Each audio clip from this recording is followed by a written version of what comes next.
Meus queridos irmãos, graça e paz da parte do nosso Deus e do nosso Senhor Jesus Cristo, de volta com o nosso Falando EBD. Está feita a lição de número 7 da revista Betel Dominical para Adultos. A lição de número 7 vai ser ministrada no dia 18 de agosto de 2024, se assim Deus nos permitir. Nós trazemos com um pouco de antecedência para que o professor tenha apoio, subsídio, sempre nos lembrando que a nossa característica aqui é trazer como ponto de vista da igreja, de igreja, membro, dirigente, não é trazer subsídios aí, como se diz, mas o dia a dia, o cotidiano da igreja, de obreiros, de ministros, sempre trazendo a relevância da vida em comunidade. Essa é a nossa visão principal, tá bem?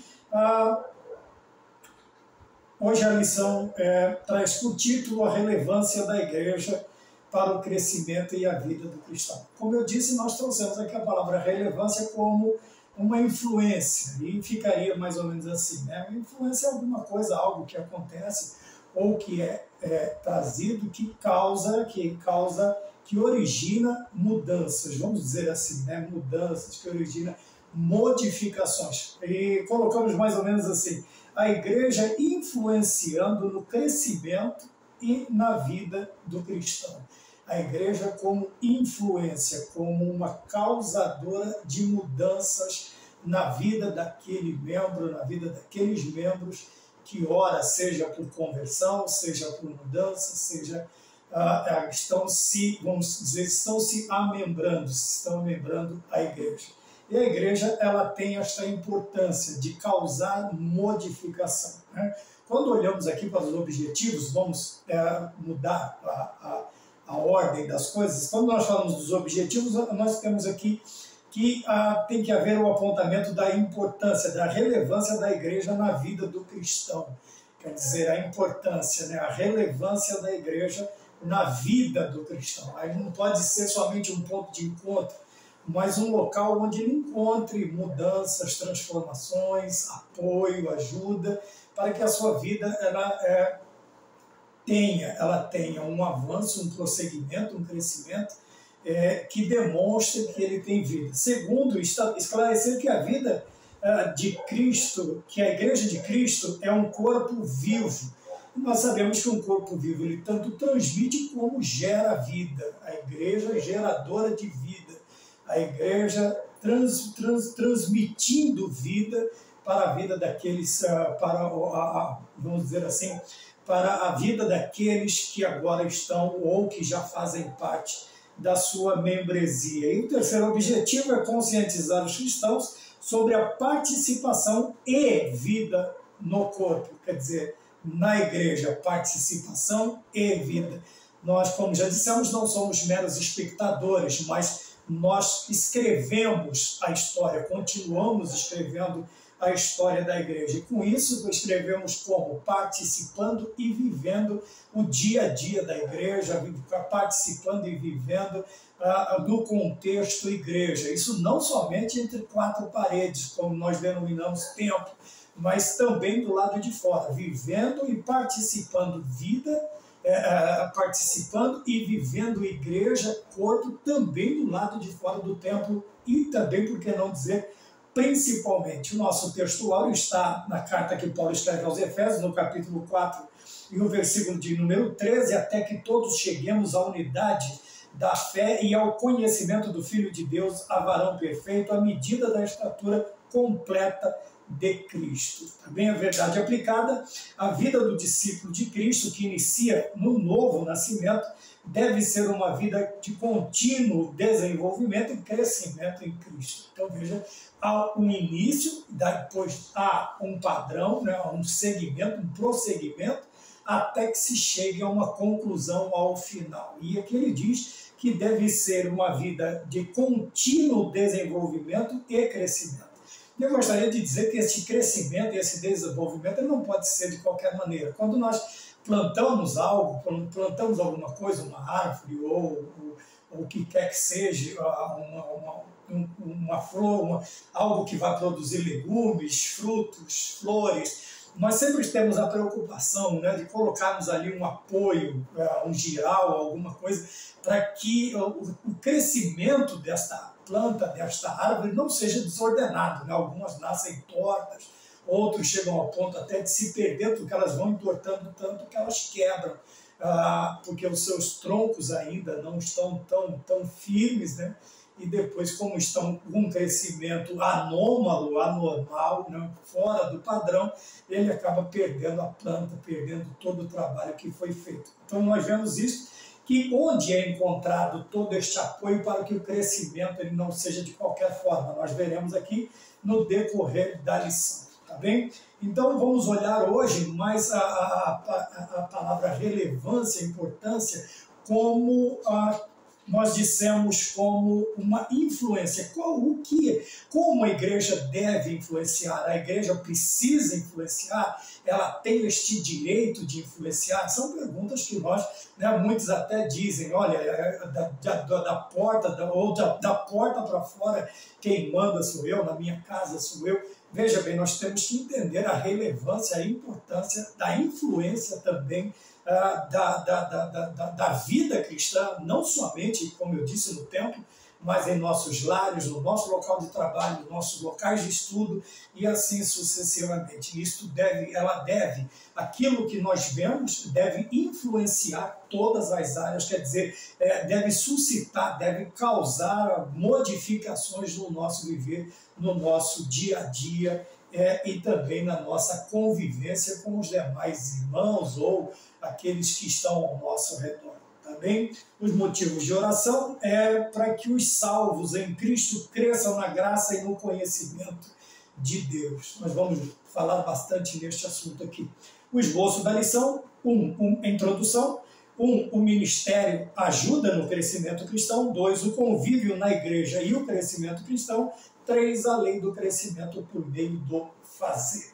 Na introdução, nós temos aqui, o escritor já nos relata que a igreja desempenha um papel fundamental no crescimento do cristão. Veja, a igreja influencia de forma fundamental, basilar, quase que vital para o crescimento do cristão. Isso não somente no crescimento espiritual, mas de todas as formas. Nós vamos ver quando nós lemos aí acerca dos ministérios, ou no primeiro tópico, o ministério ajudando no crescimento cristão. Porém, ainda não terminamos a questão da introdução. Como que a igreja desempenha esse papel? Proporcionando ao mesmo. Quer dizer, proporcionando ao cristão o quê? Primeiro, um ambiente de comunhão. Tá vendo? Um ambiente de comunhão. E esta comunhão não é somente compartilhar espiritualmente, mas quando nós olhamos em Atos dos Apóstolos, capítulo 2, do versículo 42 ao 47, nós vamos ver que esta comunhão, ela excedia, ela fugia dos limites tão somente espiritual. Ela atingia todas as necessidades, vamos dizer assim, da comunidade, da igreja que está nascendo. Então, primeiro, proporcionando um ambiente de comunhão. Depois, um ambiente de apoio. Outra coisa que também não apoio somente espiritual, mas em todas as eras. Tanto é que a Bíblia nos ensina que nós devemos nos comunicar, devemos comunicar aos santos as nossas necessidades. Então tem que haver um ambiente de apoio, e esse apoio não pode partir de um lado só, tem que ser mútuo, quer dizer, tem que ser aquela mão de duas vias, vai e volta, né? Para mim e para você. Depois, proporcionando um ambiente de fortalecimento da fé. Tá bem? O que é o fortalecimento da fé? O fortalecimento da fé nós vamos ter através do quê? Da palavra, da oração, da santificação, do jejum e de toda a doutrina da salvação, como nós, ou da soteriologia, como nós assim sabemos, tá bem? Então, fortalecimento da fé tem que ser um ambiente que fortalece, que estrutura os demais irmãos, um fortalecendo o outro, um ajudando o outro. E também nós vemos também isso, o fortalecimento ele vem através do quê? Vem através do ensino, como nós veremos aqui no decorrer. Isso nós temos nos cultos de doutrina, nas escolas bíblicas dominicais, em todo o ambiente de ensino que promove o ensino propriamente dito, vamos assim dizer, ou propriamente dito, é o fortalecimento da fé. tanto da fé do que não vemos, da fé também quanto da fé como sendo o nosso escopo doutrinário, a fé que uma vez foi dada aos santos. E um ambiente de encorajamento em momentos de dificuldades. E como nós vemos, como é que nós adquirimos este encorajamento? Nós vamos vendo o testemunho, ouvindo o testemunho de outros irmãos. Quando lemos a Bíblia, na carta escrita aos Hebreus, nós vamos ver que o capítulo 11 ele é chamado de heróis da fé, o capítulo, a galeria dos heróis da fé. Por quê? Quando olhamos para aquela tão grande nuvem de testemunhos, nós vamos fortalecendo a nossa fé, porque mediante toda dificuldade, problema, pressão, adversidades, aqueles irmãos não esmoreceram, pelo contrário, eles enfrentaram até a morte, sucumbindo o corpo terreno, vamos dizer assim, caindo ao solo, mas as suas almas estando na presença de Deus. Então nós fortalecemos a nossa única, nos encorajamos, ouvindo o testemunho dos demais, isso não precisa ser somente das pessoas mais idosas, né? Podemos também ter jovens maduros, temos as irmãs, temos os irmãos, não precisa ser aí propriamente dito as cães brancas, mas podemos aprender, encorajarmos-nos, quer dizer, nos enchermos de coragem para não desistirmos desta jornada, mediante olhando, vendo, acompanhando e ouvindo o testemunho no ambiente que a igreja desempenha para nós, tá bom? Então vamos para o ponto de número 1. Então nós vemos aqui o encorajamento, nós vamos falar também da motivação, né? Do impulsionar. Quando nós ouvimos o testemunho, quando nós lemos os testemunhos, quando nós olhamos a história da igreja, do cristianismo propriamente dito, nós vamos nos motivar, isso vai nos motivar, vai nos influenciar, vai nos impulsionar, vai agir de uma maneira, como nós dissemos aqui, uma influenciadora, vai causar uma mudança no nosso estado de espírito em momentos de dificuldades. Maravilha? Então, o primeiro ponto é o ministério ajuda no crescimento cristão. Veja bem, o escritor ele nos relata que vejamos, portanto, a relevância, a importância da contribuição do ministério para o crescimento da igreja ou da vida cristã. Primeiro, a importância dos líderes ministeriais. Esta relação de 5 dons ministeriais está na carta que Paulo escreveu aos Efésios, no capítulo 4, versículos 11 e 12. Tá? Nós vamos falando no decorrer da lição.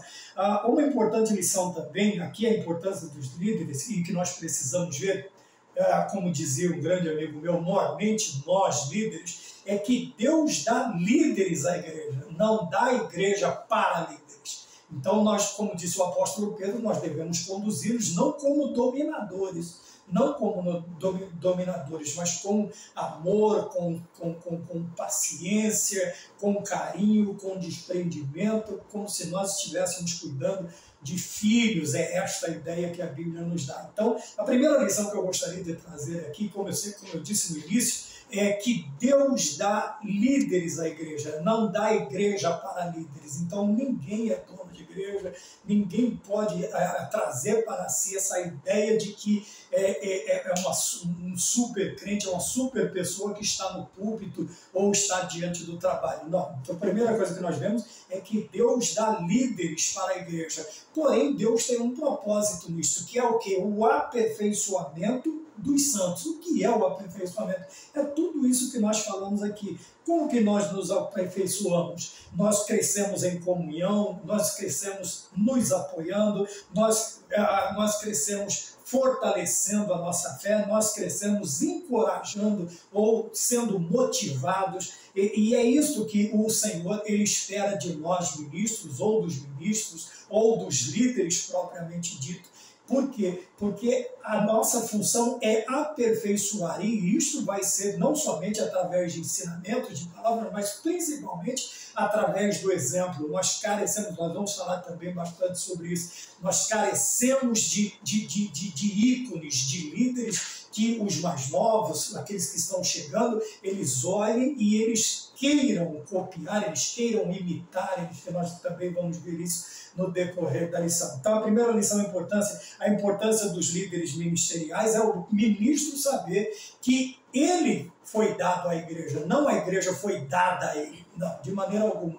E quando nós temos essa mentalidade de que nós, obreiros, sejam ministros do púlpito ou da nave da igreja, sejam ministros, os ministros de ensino, os ministros de louvor, os ministros de grupos, líderes de grupos, então nós temos que ter esta mentalidade. A primeira coisa que precisamos aprender é que nós fomos dados a eles e não eles dados a nós. E segundo, Deus nos colocou ali para que eles alcancem a estatura, o crescimento, o aperfeiçoamento dos santos. Nós estamos ali como vamos dizer assim, como que se aperfeiçoa uma ferramenta, amolando, limando, engraxando, fazendo. Quer dizer, nós estamos ali para desenvolvermos o aperfeiçoamento. E não tão somente falando, mas principalmente através do nosso bom testemunho, da nossa boa conduta, do nosso bom comportamento.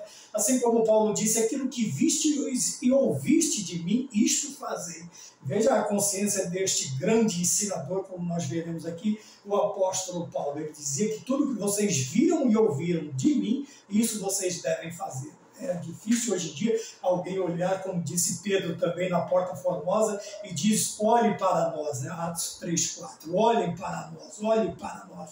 Tem muita gente hoje que usa essa desculpa, não olhem para mim, porque não, olhem para nós. Olhem para nós. Nós precisamos ter esta consciência e vivemos de tal maneira que possamos chamar a atenção da igreja para nós, para olharmos para nós. Aqui eu estou falando do tópico de número 1, o ministério ajuda no crescimento da igreja. Hoje em dia, infelizmente, tem muita gente, muito líder, muito obreiro dizendo, não olhe para mim. Ora, como é que não vai olhar para você, meu irmão? Você está à frente, você está exposto, você está ali, você tem que olhar para você. E nós temos que ter esta característica, esta segurança, esta convicção. Olhem para mim, o que vocês viram e ouviram, viram eu fazendo, façam também. Há uma responsabilidade muito grande. E o escritor também diz assim que a diversidade de ministério é essencial para o crescimento da vida cristã.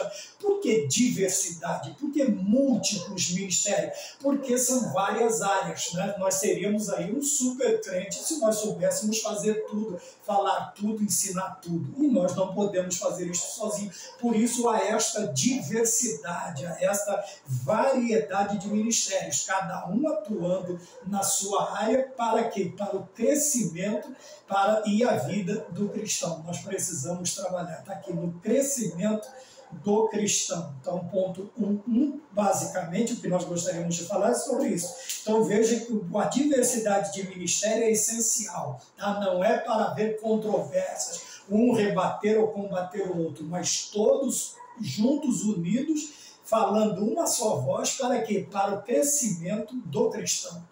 Nós temos que ter em vista que tudo que fazemos é para o crescimento da igreja, é para o crescimento do cristão, seja ele novo convertido, seja ele antigo convertido, seja ou somente visitantes, tudo que fazemos deve ser com uma visão de crescimento do cristão. Ponto número 2. O ensino promove, ou o ensino promovia o crescimento da igreja primitiva. Eu ouvi uma certa vez um estudo que dizia assim, quando nós sabemos que a igreja é viva, quando nós sabemos que a igreja ela é sadia, a igreja viva, a igreja sadia, ela ama a instrução, ela ama o estudo. E aqui falando da igreja primitiva, essa igreja era uma igreja que aprendia, ou seja, crescia pela doutrina ou ensinamento. Veja bem, nós medimos a espiritualidade da igreja não é pelo excesso de barulho que ela faz, mas principalmente pelo amor que ela tem ao ensino, ao amor que ela tem ao aprendizado. Quando a igreja ela ama o aprendizado, nós podemos medir aí a temperatura espiritual desta igreja a partir do momento, ou a partir do tempo que ela emprega no conhecimento, no aprendizado. É triste quando nós vemos uma igreja que não se interessa por aprender, não se interessa por crescer no conhecimento. Né? Alguns até gostam de crescer na graça, mas não querem crescer no conhecimento. E quando Pedro nos ensina, nós veremos isso mais adiante, ele diz que nós devemos crescer na graça e no conhecimento. Não pode ser, como eu disse, um crescimento de qualquer forma, né, anômalo, deve ser um crescimento sadio, contínuo, né, obedecendo suas fases para até chegarmos a essa estatura, como diz Paulo escrevendo aos Efésios no capítulo 4. 2. Então, como é que nós medimos a espiritualidade, a saúde, a vida de uma igreja? A partir do tempo que ela emprega, o amor que ela tem pelo ensino e pelo aprendizado. 2. A perseverança no estudo e no aprendizado deve se tornar uma das marcas da igreja. Só assim ela poderá crescer e fortalecer. Veja bem, outro ponto, como eu disse, nós vamos falar sempre igreja, tanto ministério como membro, tá bom? Não vamos buscar, vamos distrair da própria lição. Veja, um problema muito grande que nós vemos é que as pessoas até aparentemente demonstram um interesse, mas o interesse é errado. Sabe por quê? Quando eu digo que o interesse é errado, é quando a pessoa, o crente, ele não é fiel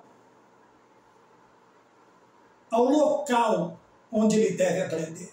Alguns até usam, mas nada, fulano assim é muito... Não é não. É o ensino que está te passando na igreja local a qual você frequenta, o pastor que Deus colocou ali, o líder espiritual que vai te ensinar, é a medida correta. Veja, agora imagina você pegando aí uma criança de 3, 4 meses e dando a ela feijoada. Ela não vai aguentar. Ou você pegar um adulto e tentar mantê-lo com leite tipo C. Leite tipo C.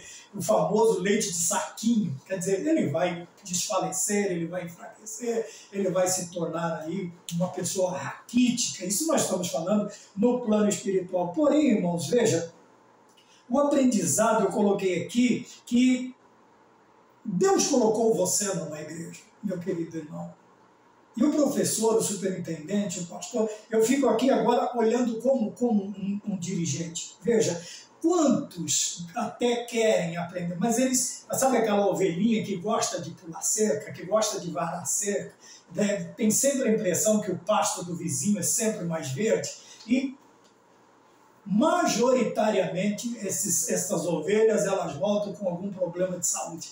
Sabe? Porque acham bonito a forma de expressar, acham bonito a forma de se vestir, de apresentar, mas veja bem, eu me lembro de uma vez que eu fui me alimentar num determinado lugar e tinha uma aparência muito bonita, a mistura estava muito bonita, né? O acompanhamento lá, a mistura, a gente diz, né? Os mais simples dizem mistura, os mais antigos diziam mistura, e eu senti um cheiro diferente e um excesso muito grande de condimentos, né?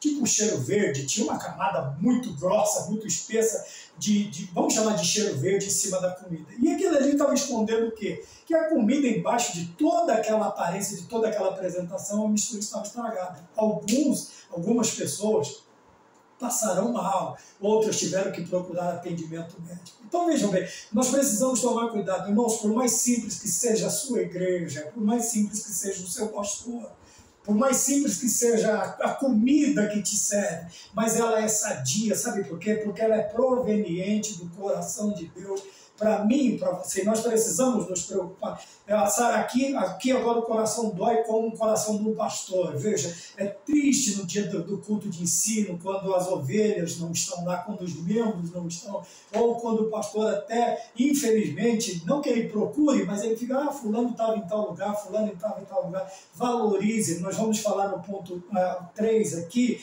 o valor que tem o ensinador, o mestre, aquele que Deus colocou para te ajudar. Então vejam bem, nós medimos a saúde da igreja a partir do ponto em que ela se entrega, que ela busca o aprendizado e o ensino.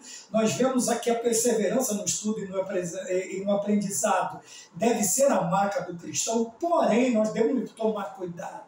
Tá bom? Às vezes a gente está na mata, numa pesca, alguma coisa, a gente vê aqueles veios d'água bonito, limpo, né? Aparentemente límpidos, né? Mas pode ali conter um ovo, uma ova, alguma coisa de um inseto ou alguma outra coisa que nós não percebemos a olho nu. É por isso que é necessário, mesmo que a água pareça muito límpida, você vai ter que filtrá-la, ter um processo aí, né, de sobrevivência na selva para purificar a água.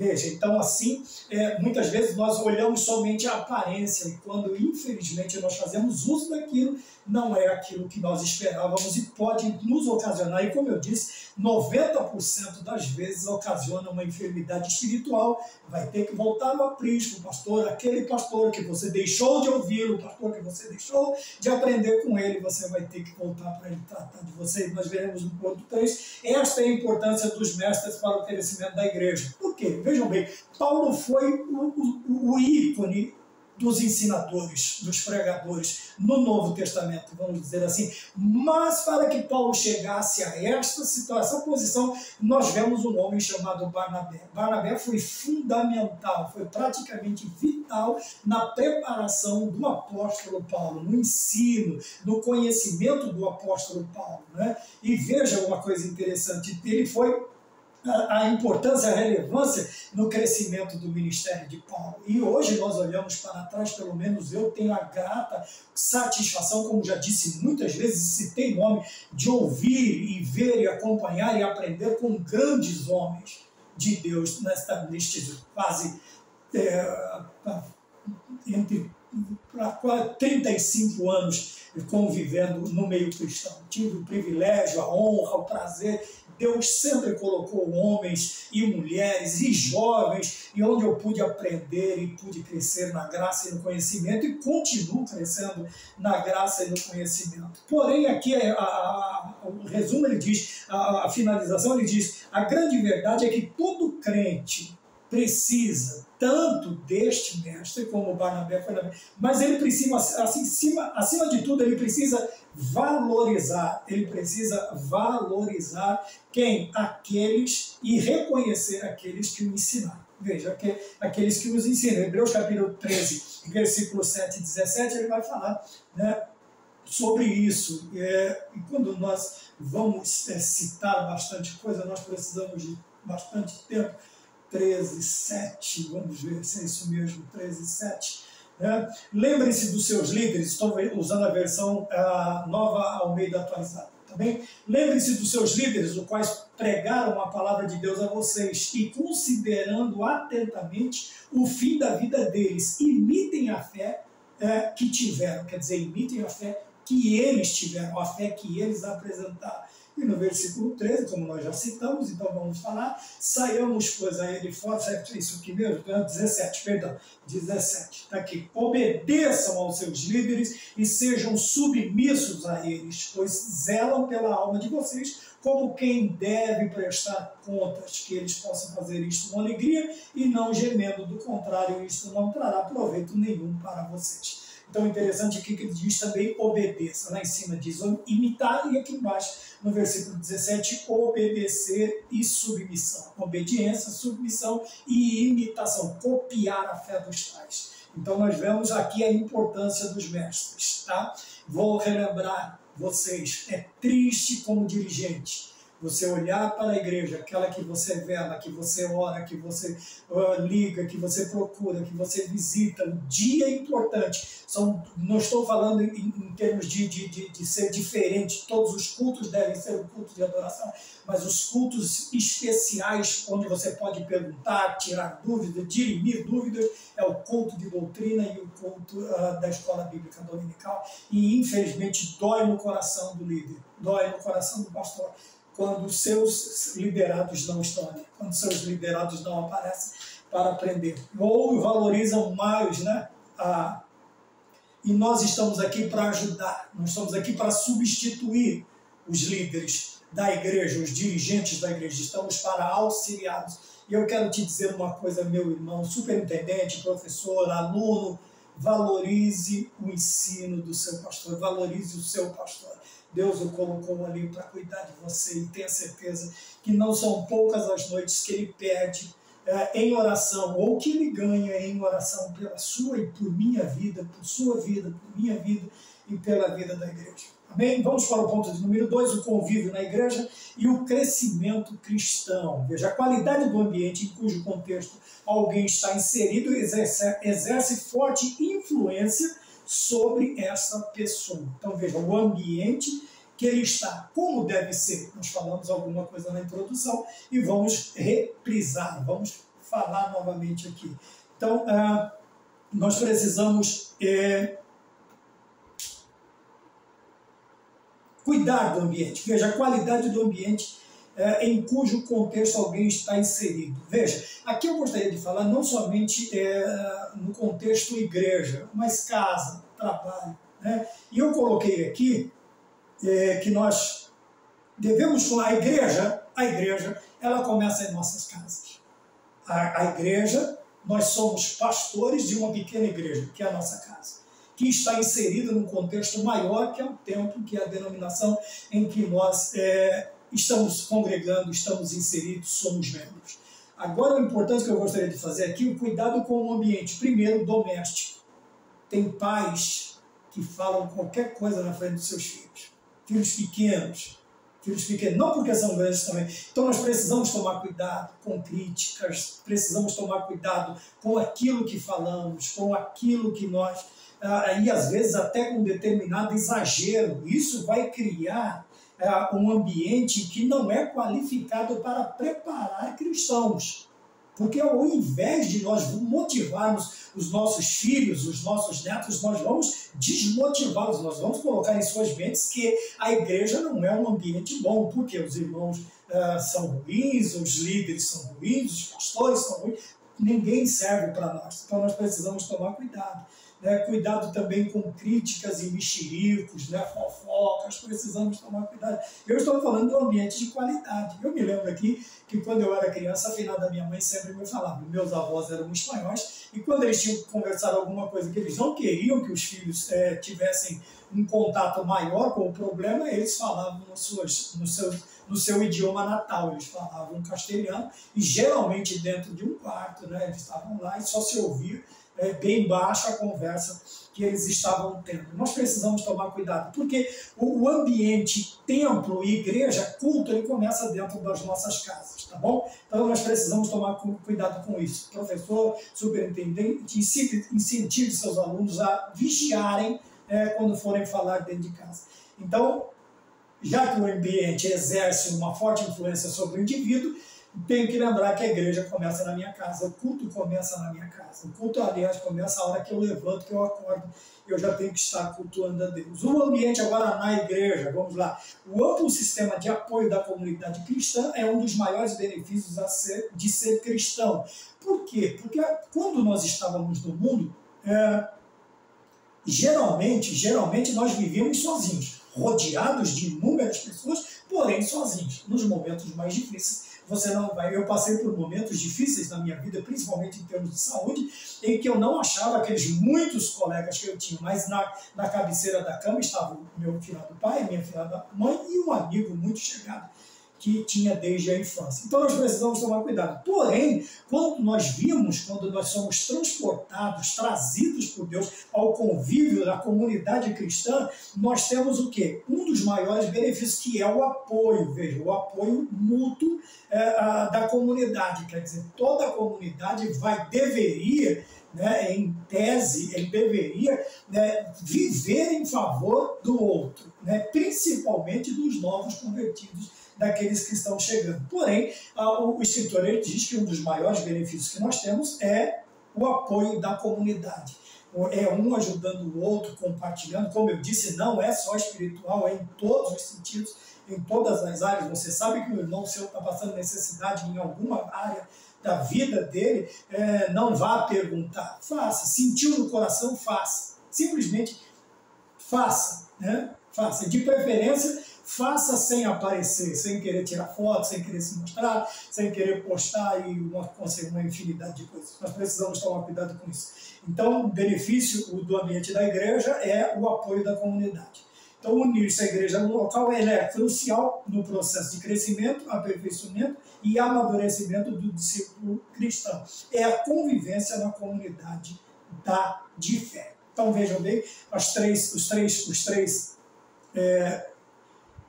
áreas, os três processos, o processo de aperfeiçoamento, de amadurecimento e de crescimento. Tá bom? Isso aqui não é crescimento, é estatura espiritual. Aí você vai crescer. Então você vai se aperfeiçoar e você vai amadurecer. Você vai se tornar um cristão que não é um menino inconstante levado em derredor por qualquer vento de doutrina. Tá bem? Então, 2.1, o convívio na igreja e o crescimento cristão. 2.1, o ambiente da igreja. 2.2, o ambiente da igreja não é perfeito. Vejam bem, porém nós não podemos usar isso como desculpa. Ah, não, porque aqui estamos vivendo... Olha, nós precisamos, eu coloquei aqui, ó, nós precisamos diminuir, minimizar ao máximo essa questão. Tá? Porque assim como eu não posso generalizar ou também me escorar no que eu disse anteriormente, eu também não posso... Eu sei que nós convivemos no meio de homens, pecadores, falíveis, né? homens, mas, veja, nós podemos minimizar isto, tá bom? Podemos minimizar este efeito, essa realidade, tá bem? Apesar de vivermos no meio de seres humanos imperfeitos, nós podemos minimizar isto e proporcionar uma convivência, como nós vimos no primeiro tópico, uma convivência de apoio, tá bom? Porém, nós precisamos nos lembrar disto.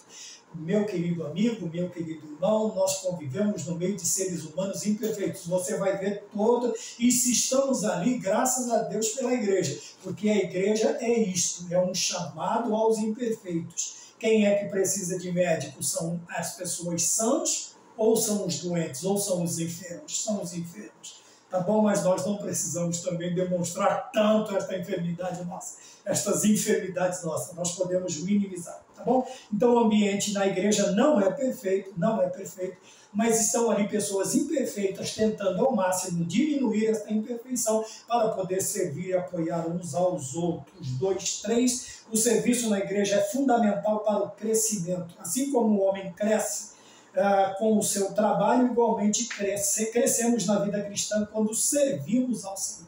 Né? O trabalho, quando nós somos introduzidos no ambiente profissional, né, nós chegamos com uma mentalidade, nós chegamos com uma certa maturidade, mas no decorrer nós vamos amadurecendo ainda mais, nós vamos tendo responsabilidades, aprendendo a ter responsabilidades não somente financeiras, mas também as responsabilidades como deveres do funcionário, dever do profissional, dever do trabalhador. Nós precisamos sempre...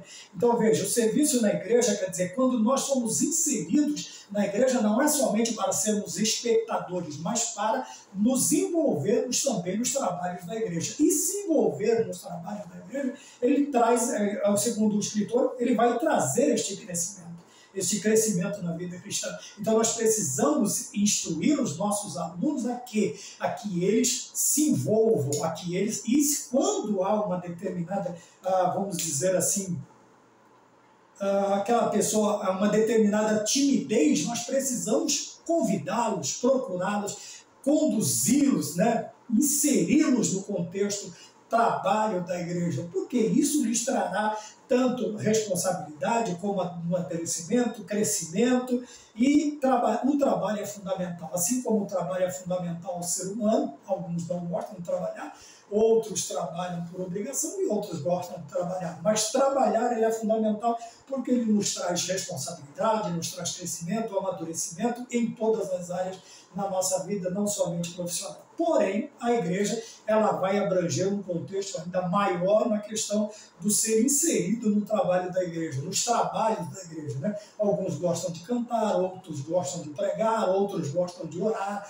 outros gostam de trabalhar manualmente, né? Sei lá, serão construtores, pintores, trabalharão na obra. Todo mundo tem uma função, não existe ninguém na igreja que não tenha uma importância, uma relevância, uma função, um trabalho, um local em que ele não seja importante. Tá bem? O crente ele tem que ser, principalmente o novo convertido, ele tem que ser conscientizado disto, que ele é importante e ele é fundamental nos trabalhos da igreja. É só acharmos um local adequado para ele, para aquele que Deus o chamou.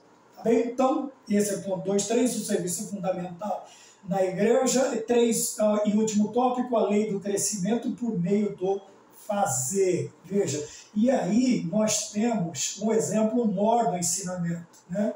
Que é o Senhor Jesus Cristo. E nós vamos tomar por base no livro de Atos dos Apóstolos, o capítulo 1, o versículo também de número 1. Tá bem? Atos 1 registra que Lucas relatou a Teófilo. Então, o que ele relatou? Escrevi o primeiro livro, como eu estou usando a versão Almeida atualizada. Outras versões diz, fiz o primeiro tratado, ó Teófilo, relatando ou acerca de tudo aquilo que Jesus, ou de todas as coisas que Jesus começou a fazer e a ensinar. Olha que coisa interessante. Fazer ensinando e ensinando fazendo.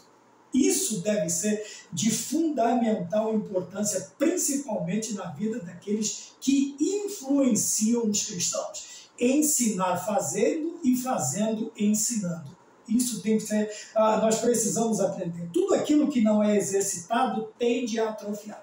Tá bem? Nós vemos muito isso na área da saúde, né? A vida sedentária, uma vida sem movimento, uma vida sem isso, sem aquilo, qual a tendência, o que prejudica um organismo, tanto interno quanto externo, tanto no corpo do lado de fora como do lado de dentro. Então, espiritualmente, a verdade é a mesma, tá bom? Quando nós não nos exercitamos, nós atrofiamos. Mirrar e secar. Atrofiar, mirrar, né? Que você atrofia ou mirrar ou atrofiar e seca. Assim também é na vida cristã. Os dons e capacidades que Deus nos deu precisam ser desenvolvidos, tá bom? Nós lembramos aqui da parábola das dracmas, né? A um foi dado tanto, a outro tanto, a outro tanto. O que recebeu mais dobrou e foi bem-aventurado, né? Bem-aventurado. O segundo recebeu menos, mas também trabalhou, desenvolveu, ele fez o que? Ele exercitou os dons e aqueles foram multiplicados. Mas o que recebeu só ficou com medo, escondeu e foi repreendido, e aquele que ele tinha ainda perdeu também e foi, consequentemente, ele foi punido por sua indisplicência, por sua falta de cuidado, por sua falta de...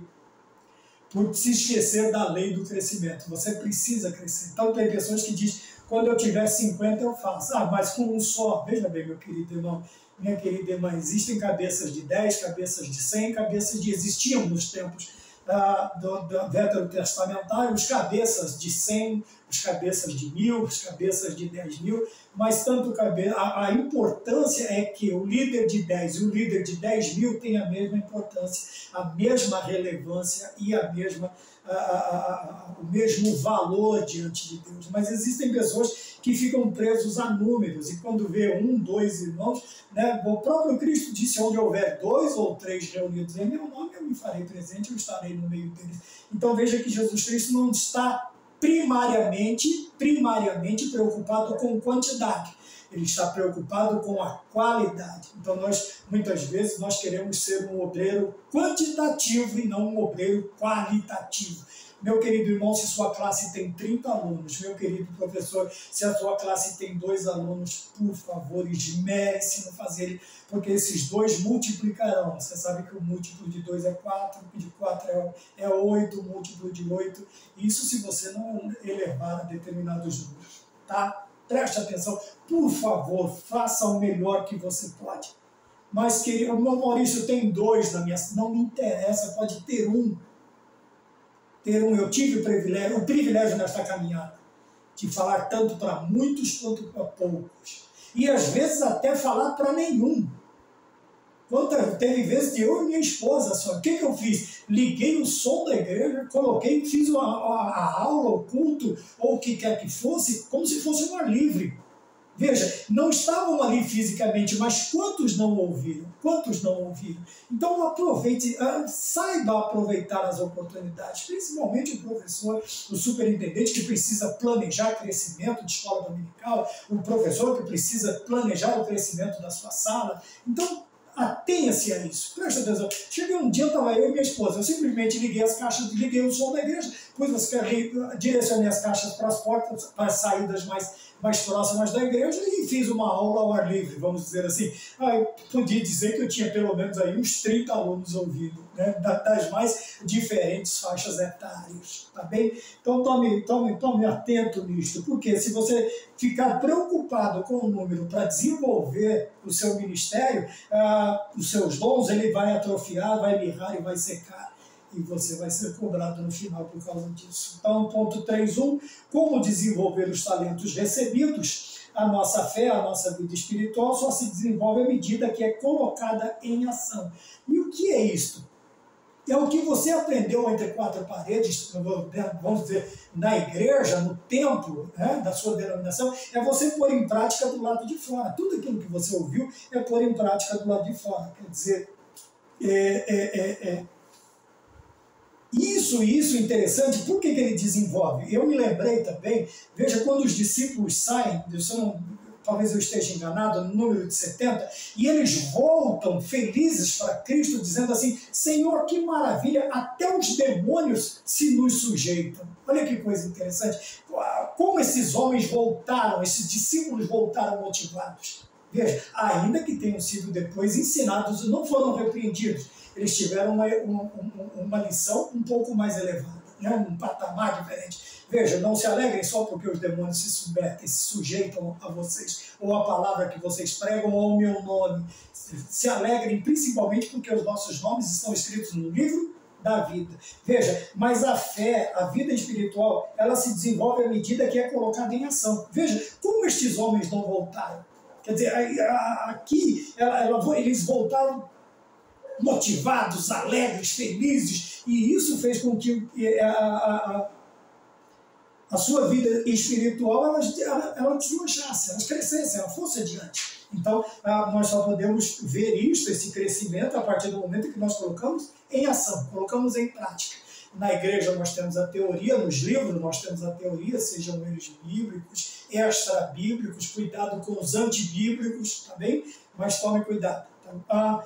Nós vamos colocando em prática. 3.2, a lei do crescimento está presente na vida cristã. O crescimento espiritual não é uma opção que devemos escolher, mas um imperativo, quer dizer, é uma ordem. É crescer ou crescer, está na lição. Não há outra forma, não há outra maneira, não pode haver outro pensamento. Eu tenho que crescer, eu tenho que crescer, tá bom? Não é uma opção, não é uma opção. Você ser um gigante na fé, como dizia um hino antigo, muito bonito, sobre os missionários, é um gigante na fé, ou ser um anão na fé, não tem nada a ver com isso. Você precisa crescer, você precisa desenvolver, alcançar maturidade e estatura. O crescimento é o que se espera daquele que nasceu de novo. Lógico, nasceu, qual que você vê? É bonitinho, teu filhinho, teu netinho, bonitinho, mas qual é a visão do pai, da mãe, do avô, o pensamento? Não é somente ter um bebezinho ali para o resto da vida no colo, não. Aquele vai crescer, vai alcançar idades, vai transpor fases, vai passar por momentos, até que um dia ele vai chegar e dizer, papai, mamãe, vou me casar, arrumei um esposo, arrumei uma esposa, vou me casar, aí eles vão formar a sua própria família e nós veremos a continuidade nos nossos netos e assim sucessivamente. Então o crescimento é o que se espera, né, dos filhos, vamos dizer assim, pelos pais, e de Deus é o que ele espera de nós, e que nós não só venhamos a nascer de novo, como disse Paulo aos Coríntios, mas que cresçamos também na fé. Cresçamos na fé, como está relatado na primeira carta de Pedro, capítulo 1, versículo de número 23. É um processo contínuo e imprescindível para não sermos inoperantes. Eu grifei essas duas palavras, inoperantes e improdutivos. Aqui está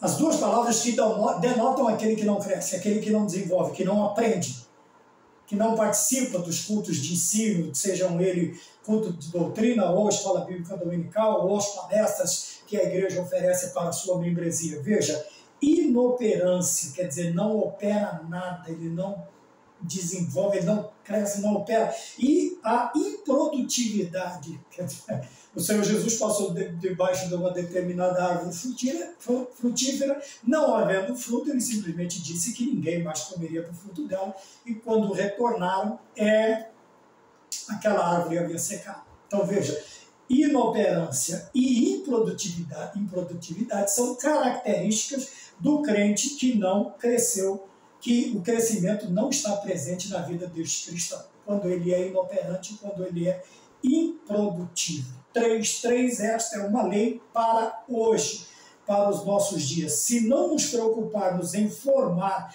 geração de hoje, pode acontecer conosco o mesmo que aconteceu no tempo dos juízes. Quer dizer, simplesmente Josué agora é recolhido, os juízes vêm, aí quando um juiz se envolve, o povo se envolve, o juiz morre, o povo cai na esborna novamente, ninguém está nem aí.